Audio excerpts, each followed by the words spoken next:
So the first feature of the skull that we'll talk about are the sutures. And the sutures are these squiggly lines that are painted onto the plastic models to represent the joints where the individual bones of the skull come together. And in some parts of the skull, there are a lot of squiggly lines where tiny little bones come together. And then in other places, there will be a broad expanse of one individual bone connecting to a squiggly line where it connects to the bones behind it. And we'll talk about the specific names of just some of the sutures as we go through the bones of the skull.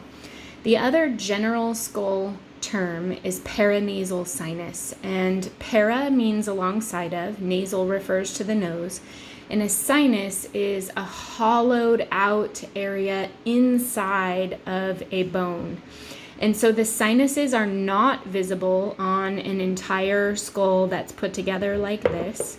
We have a couple of models that show the paranasal sinuses that I don't have with me today, but there are images of them and they are featured in other videos.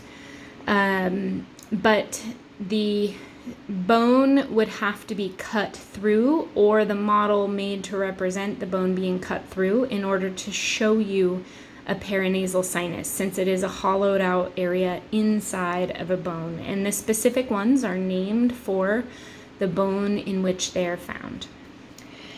So we'll move into the specific bones of the skull, and you'll be responsible for the name of the bone as well as, in some cases, some features of the bone. You won't be asked any left versus right questions on the skull, but in the lab manual it does list a number in parentheses to represent when there's more than one of the bone, or I should say how many of the bone there are found in the skull. If there's more than one, it's left and right versions. If there's only one, it says one. So the first bone of the skull is the frontal bone that makes your forehead. So it starts down here and it extends up where this model is cut to be able to look inside the skull, and goes up onto the crown of the head. This is the frontal bone. And then the coronal suture is the squiggly line that connects the frontal bone to the parietal bones behind it. So it is this squiggly line right here. And then the first of those paranasal sinuses is within the frontal bone, and it's just above the nose, kind of right in that space between the eyebrows. So again, I can't really see it here. It would be behind the bone, on the inside of the bone, I should say, right behind where the stick is touching. The parietal bones are the bones that are behind the frontal bone. And so this is the right parietal bone and the left parietal bone. You will not be asked left versus right questions on the skull. Okay. And the sagittal suture is the squiggly line that runs from front to back along the top portion of your head that connects the two parietal bones together in the middle.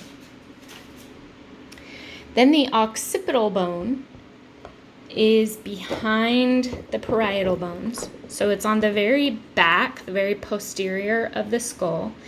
And it wraps around, and I'm going to lose the skull cap because it gets a little tricky to hold together. It wraps around the bottom of the skull and completely surrounds the foramen magnum, which is this large hole where your brainstem is going to connect to your spinal cord. Okay.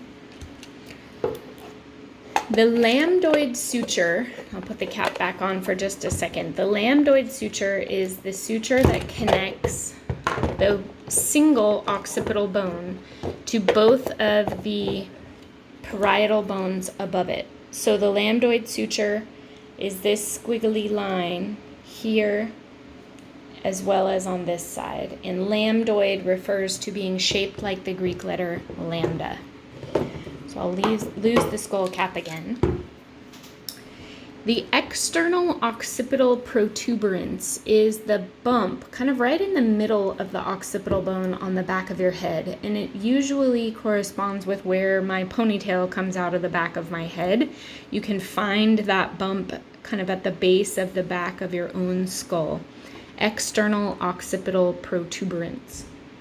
The occipital condyles are the two smooth, rounded surfaces that allow the occipital bone of the skull to articulate with the superior articular facets of the atlas, C1.